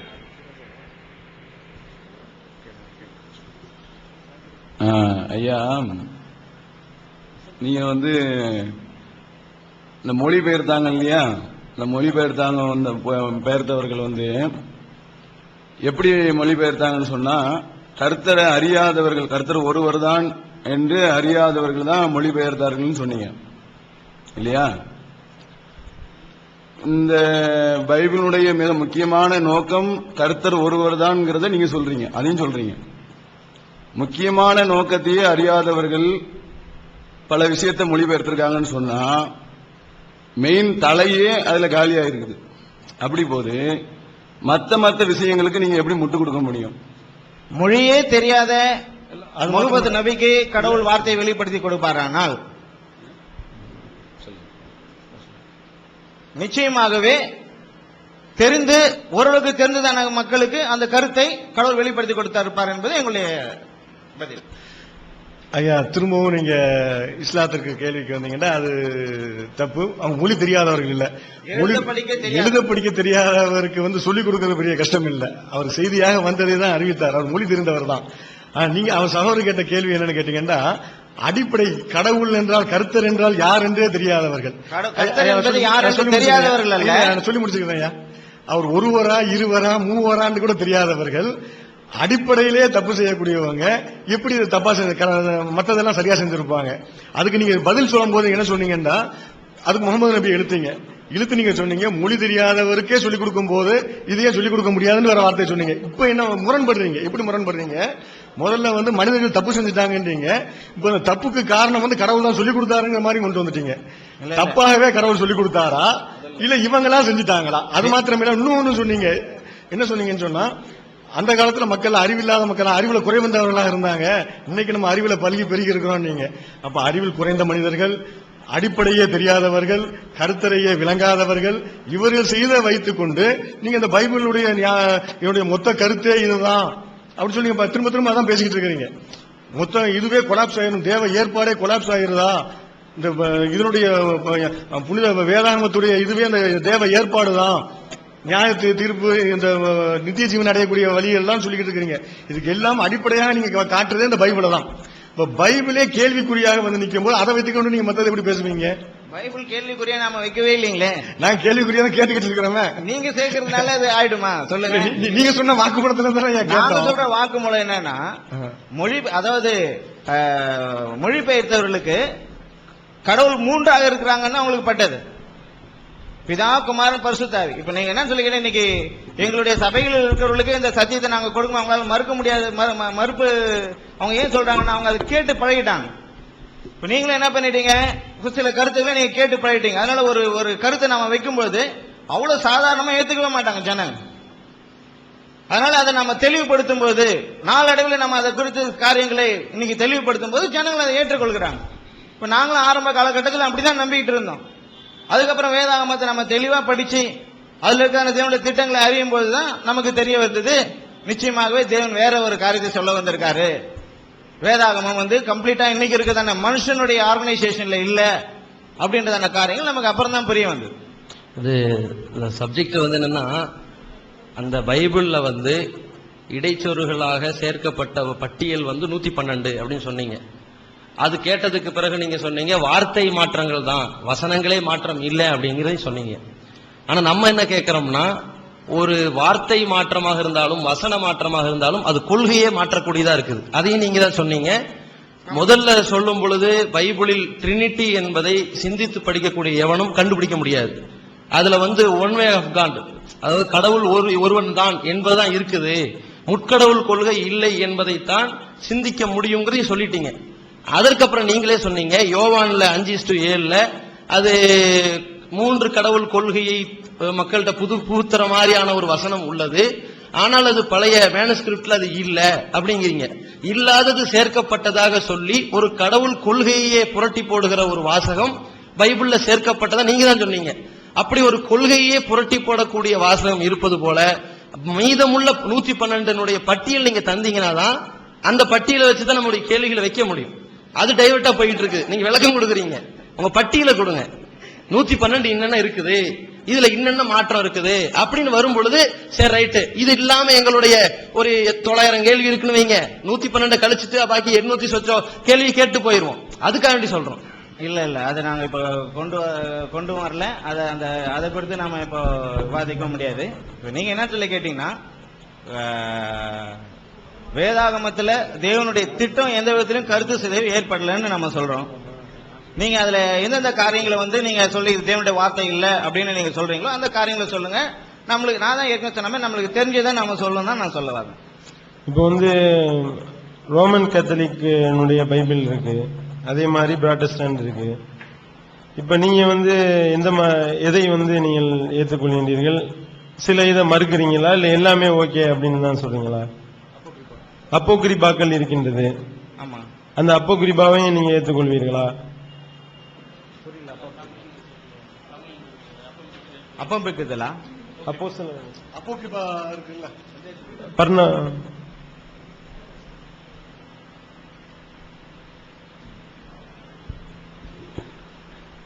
ஐயா பைபிள்ல பல மொழிபெயர்ப்புகள் இருக்குது. ஆமா, இதுல கிறிஸ்தவர்கள் பெரும்பாலான யூஸ் பண்றது புரொட்டஸ்டன்ட் பைபிள் தான் யூஸ் பண்றோம். ஆமா, எல்லாரும் அதான் யூஸ் பண்றாங்க. ரோமன் கத்தலிக் ஒரு மொழிபெயர்ப்பு வெளியிட்டு இருக்காங்க. ஆமா, நீங்க அந்த மொழிபெயர்ப்புல கூடுதலாக சில ஆகமங்கள் இடம்பெற்றிருக்கு. ஆமா, நாங்க அந்த எல்லாருமே யூஸ் பண்ற அந்த பைபிள் தான் யூஸ் பண்றோம். அப்ப அந்த அப்பகிரிப்பா என்று சொல்லக்கூடிய ஏற்றுக்கொள்வது இல்லையா? ஆமா, அதை ஏற்றுக்கொள்றது இல்லை. அதுவும் இடைச்சொற்கள் தான் நீங்க கருதுறீங்க. ஆமா, இப்ப நீங்க கேட்டீங்களா சில இது சொல்லிட்டு அது மாதிரி சிலர் அப்படி வச்சிட்டு இருக்கனால அதெல்லாம் குழப்பமான ஒரு காரியமா இருக்கல, நம்ம அதை நம்ம ஏத்துக்கிறது இல்லை. அதுக்கு அடையாளமா இப்ப எப்படி நீங்க ஏத்துக்கொள்ளாம இருக்கீங்க அப்படின்னு நீங்க கேள்வி கேட்டீங்கன்னா, அது புதிய ஏற்பாட்டுல ஒரு சந்தேகம் வந்ததுன்னா பழைய ஏற்பாட்டுல அதுக்கு ஆன்சர் இருக்கு. தேவன் இப்படிதான் இஸ்ரவேல் ஜனங்களை எகிப்திலிருந்து வனாந்திரத்துக்கு வழிநடத்தி கொண்டு வரும்பொழுது தேவன் தமக்காக அவர்கள் மத்தியிலே வாசம் பண்ணுவதற்கு ஒரு வாசஸ்தலத்தை உண்டு பண்ணணும்னு சொன்னார். அது பேர் தான் ஆசரிப்பு கூடாரம். ஆசரிப்பு கூடாரம் படம் காட்டுங்க.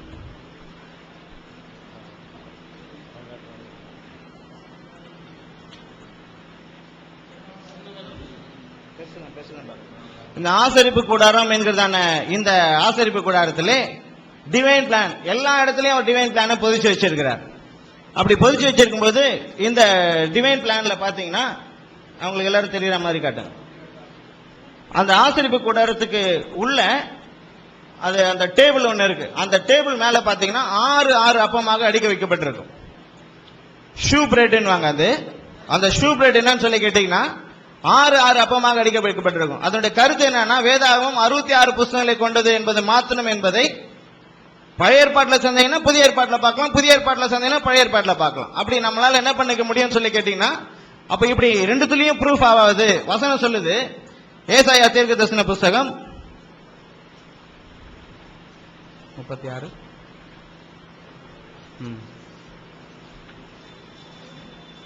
34வது அதிகாரம் 16வது வசனம். கர்த்தருடைய புஸ்தகத்திலே தேடி வாசியுங்கள், தேடி வாசிங்க, இவைகளில் ஒன்றும் குறைவிராது. இவைகளில் ஒன்றும் குறையாது, அவைகளில் ஒன்றும் ஜோடு இல்லாமல் இராது. தட் மீன்ஸ் இங்க ஆன்சர் இல்லைன்னா அங்க இருக்கும், அங்க ஆன்சர் இல்லைன்னா இங்க இருக்கும். நமக்கு என்ன சொல்லி கேட்டீங்கன்னா அதுல நம்ம தெளிவான விளக்கத்தை நீங்களே கண்டுபிடிக்க முடியும். நீங்க எந்த கேள்வி கேட்டாலும் அதுக்கான விளக்கத்தை நாங்க கொடுக்கிறதுக்கு அதுக்கு அப்படிதான் ஆயத்தப்படுத்தி வச்சிருக்கு. நீங்க பழைய ஏற்பாட்டில் கேட்டீங்கன்னா அதுக்கு ஆன்சர் புதிய ஏற்பாட்டில் நம்ம அதுக்கு டைப் அண்ட் ஆன்டி டைப் அப்படி காட்டும். இதுல பாருங்க இதுல இப்படி இருக்கு. அதனால நீங்க இது சந்தேகமா நினைப்பீங்கன்னா பழைய ஏற்பாட்டுக்கு போங்க. பழைய ஏற்பாட்டில் சில காரியங்கள் மூலமாக தேவன் தம்முடைய பிள்ளைகளுக்கு தெளிவாக காமிச்சிருக்கார். உலகம் உண்டானது முதல் கொண்டு இருக்கிற காரியங்களை தேவன் தெளிவாக தம்முடைய புத்தகத்தில் எழுதி வழி வழியாக தன்னுடைய வந்ததான பிள்ளைகளுக்கு தம்முடைய திட்டத்தை அவர் தெளிவாக தெளிவுபடுத்திருக்கும் போது இடையில யாராவது ஒருத்தர் வந்து நான் தேவனிடம் பெற்றுக்கொண்டேன் அப்படின்னு சொல்லிட்டு சொல்லுவாங்கன்னா அதை நம்புவதற்கு நம்மளுக்கு கடினமா இருக்கு. அவ்வளவுதான். ஐயா, நீங்க வந்து இந்த அப்போக்ரிப்பாவை ஏன் ஏற்றுக்கொள்ள மாட்டேன் என்பதை நீங்களா கேள்வி கேட்டு எங்களுக்கு விளக்கமும் சொன்னீங்க, ரொம்ப சந்தோஷம். ஆனா சொன்ன விளக்கம் தான் திருப்தி இல்லாம இருக்குது. அதுக்கு நீங்க ஏன் ஏற்றுக்கொள்ள மாட்டேன் என்பதற்கு நீங்க என்ன விளக்கம் சொன்னீங்கன்னு சொன்னா, ஒரு 2 வசனத்தை சொல்லி அந்த ஆசீர்வாத கூடத்தை காட்டி அதுல ஆறப்பமாக அடுக்கப்பட்டிருக்குது. ஆறப்பங்கிறது 66 ஆகமங்களை குறிக்குதுன்னு நீங்க இது இப்படிதான் ஒரு எத்தனை ஆகமங்கள் முடிவு பண்றதா அல்லது வெளிப்பாட்டுல வந்து இந்த 6 இருக்குதா அதன் அடிப்படையில் ஒட்டுமொத்த வேதா இந்த 66 தள்ளிடலாமா? சாத்தானுடைய என்ன ஆயிடுச்சு அந்த 6 அதன் அடிப்படையில் 66 தள்ளிடலாமா? இப்படிதான் முடிவெடுக்கிறதா? வேதாகமத்துடைய புத்தகங்களுடைய எண்ணிக்கையை இப்படிதான் முடிவெடுப்பீங்களா? வேதாகமத்தை முடிவெடுக்கக்கூடியது 4 என்பது 6 என்று குறிக்கப்பட்ட இடங்கள்ல 4 என்பதுக்கும் வித்தியாசம் இருக்கு. அப்போன்றதுக்கும் வசனம் என்பதற்கும் ரொம்ப தொடர்பு இருக்கு. ஏன்னா இயேசு கிறிஸ்து பூமியில் வந்தபோது தெளிவா சொல்லிட்டாரு, மோசே வனாந்தரத்திலிருந்து உங்களை நடத்தி கொண்டு வரும்போது அவர் உங்களுக்கு வானத்து மன்னாவை கொடுத்தார், அதே போல நான் உங்களுக்கு ஜீவனுள்ள மன்னாவை கொடுக்கிறேன்னு சொல்லிட்டே சொல்றாரு. அப்ப மன்னா என்பதற்கும் ஷூ பிரெட் என்பதற்கும் நெருங்கிய கனெக்ஷன் இருக்கிறதுனால நம்மளால தெளிவா புரிஞ்சு கொள்ள முடியுது. இது வந்து இதைதான் குறிக்குது அப்படி என்பதை நம்மளால என்ன பண்ண முடியும்? அனுமானிக்க முடியுது. அதுக்காக தான் தேவன் ஆதாமுக்கு நன்மை தீமை அறியத்தக்க கனியை அவன் புசிச்சதுனால நன்மை எது தீமை எது உன்னால வகையறுக்க முடியும். நீ இந்த 6000 வருஷ காலம் பூமியில என்ன பண்ணிக்கோ, அனுபவ பாடம் படிச்சுக்கோ அமைச்சிருக்காரு. அடுத்த 7000வது ஆண்டாகிய இயேசு கிறிஸ்துவனுடைய நாட்களிலே ஜனங்கள் நிச்சயமாகவே பூமியிலே நீதியை கற்றுக்கொள்வார்கள். எல்லா காரியத்தையும் கத்துவாங்க. இன்னைக்கு மறைமுகமாக உயிர்த்தெழுதல் மூலமாக எல்லாருமே உயிர்த்தெழுந்து வந்தே ஆக வேண்டும். அப்போது உயிர்த்தெழுந்து வரும்பொழுது ஒவ்வொருத்தரும் தாங்கள் செய்த குற்றங்களை அறிக்கையிடுவாங்க. நாங்க இது மாதிரி என்னுடைய சுயநலத்துக்காக இதை செஞ்சுட்டேன். மக்கள் எல்லாருமே அந்த நாளில் மனம் திரும்புவதற்கும் ஒரே தேவனாகிய யாவே தேவனை ஏற்றுக்கொள்வதற்கும் முழு உலகத்தில் இருக்கிற எல்லா ஜனங்களுக்கும் வாய்ப்பு கொடுக்கப்படுகிறது. ஏசாயா 2வது அதிகாரத்தில்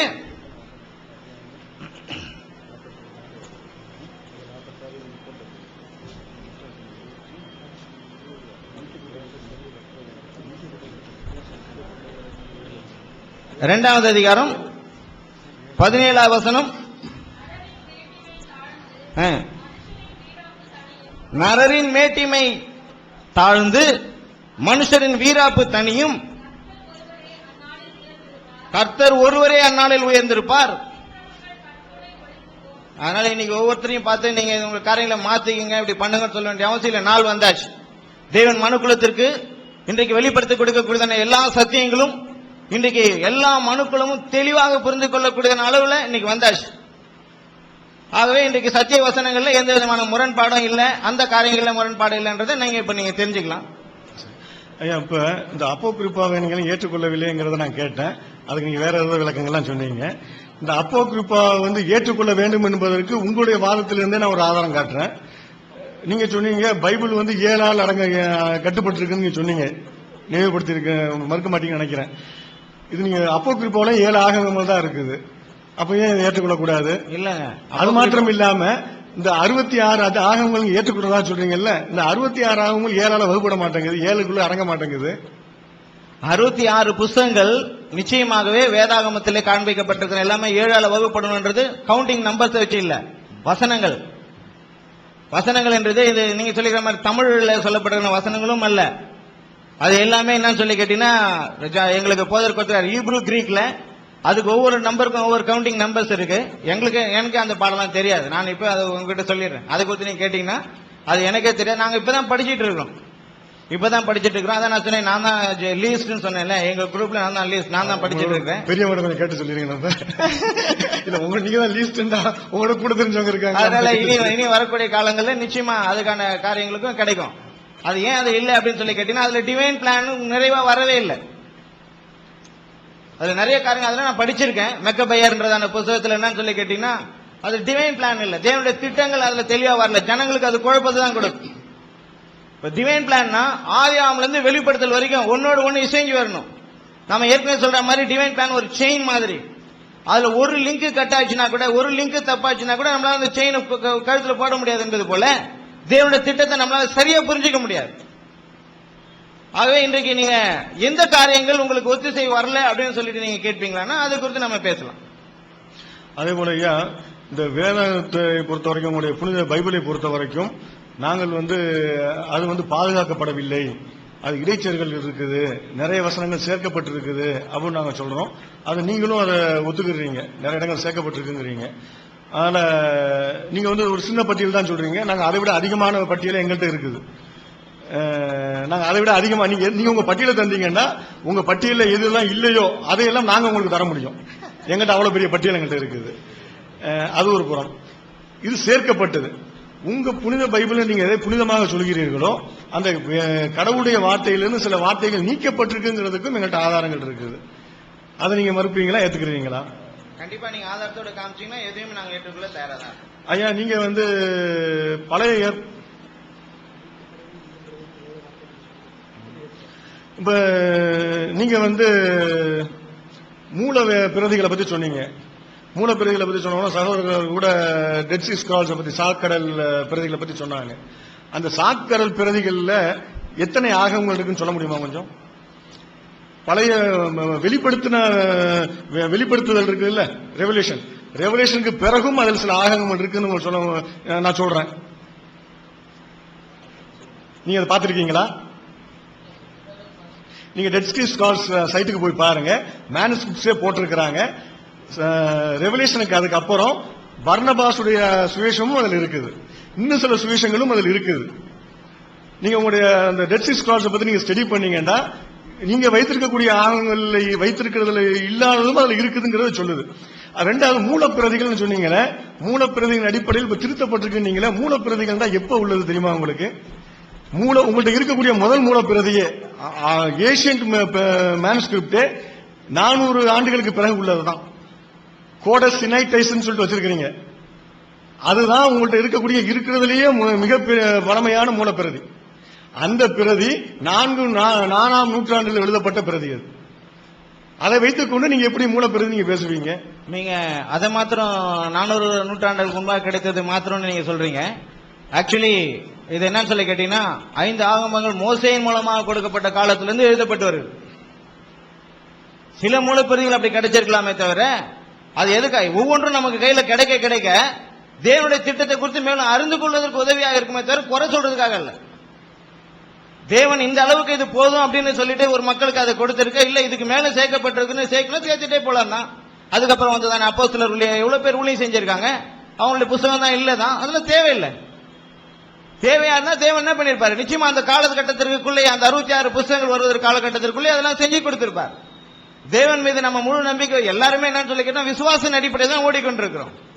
அப்படி இருக்கும்போது தேவன் மனுக்குலத்திற்கு எது தேவையோ அந்த காலகட்டத்து வரைக்கும் தேவன் தெளிவாக நமக்கு வெளிப்படுத்தி அழகா கொடுத்திருக்கார்.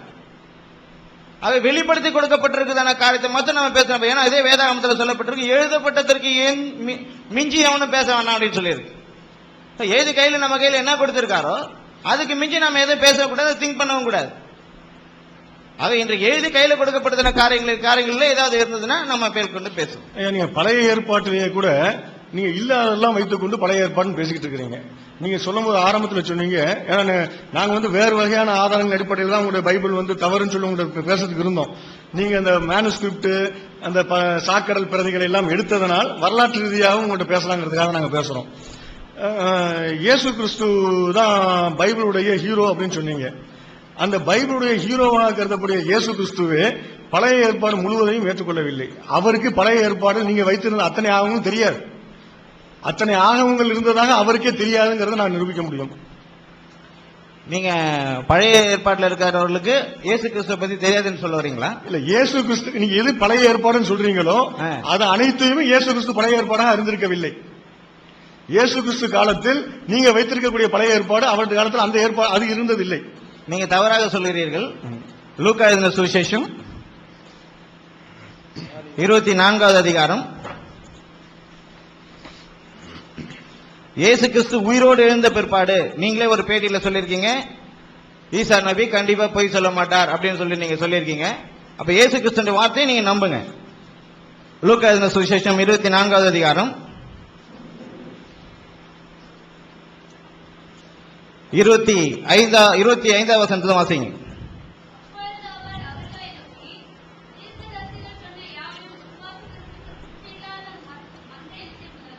சீஷர்களை பார்த்து கடிந்து கொள்ளுகிறார். இயேசு உயிரோடு கூட எழுந்த பிற்பாடு அவரோடு கூட எம்மா ஒரு சீஷர்களோடு நடந்து கொண்டு வரும் பொழுது இயேசு அவர்களுக்கு வேத வாக்கியங்களை விளக்கி காண்பிக்கிறார். அப்போது சீஷர்களே புரிந்து கொள்ள முடியல. வாசிங்க. கிறிஸ்து இவ்விதமாய் பாடுபடவும், பாருங்க இதை இயேசு சொல்லுகிறார், வேண்டியது இல்லையா என்று சொல்லி மோசே முதலிய சகல, அதை நல்லா கவனிச்சு நோட் பண்ணி, சகல தீர்க்கதரிசிகளும், ஆனா மோசே மட்டும் நீங்க எடுத்துக்கூடாது. சகல தீர்க்கதரிசிகள்னா ஆரம்பம் முதல் கொண்டு முதல் தீர்க்கதரிசி என்று கருதப்படுகிறதான வேதாகமத்தில் காண்பிக்கப்படுகிறதான ஆபிரகாம் மேற்கொண்டு இருக்கிறவங்க எல்லாருமே நம்ம சொல்லலாம். நம்ம உதாரணத்துக்கு ஆபிரகாம்ல இருந்து மல்கியா வரைக்கும் எல்லா தீர்க்கதரிசிகள் சொன்ன வாக்கியங்கள் எல்லாவற்றையும் தம்மை குறித்து சொல்லியவைகளை அவர்களுக்கு விவரித்து காண்பித்தார். அழகா இருக்கு. ஆக நீங்க சொல்றது அந்த கருத்து தவறு. ஐயா, நீங்க பழைய ஏற்பாடையும் புரியாமல் பேசிட்டு இருக்கிறீங்க.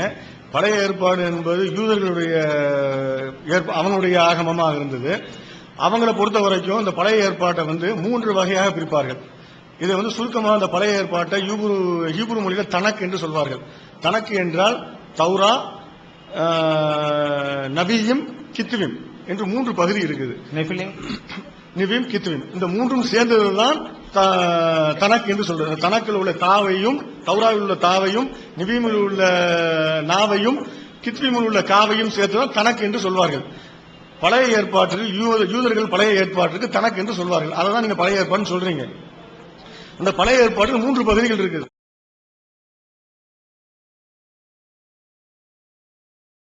Allah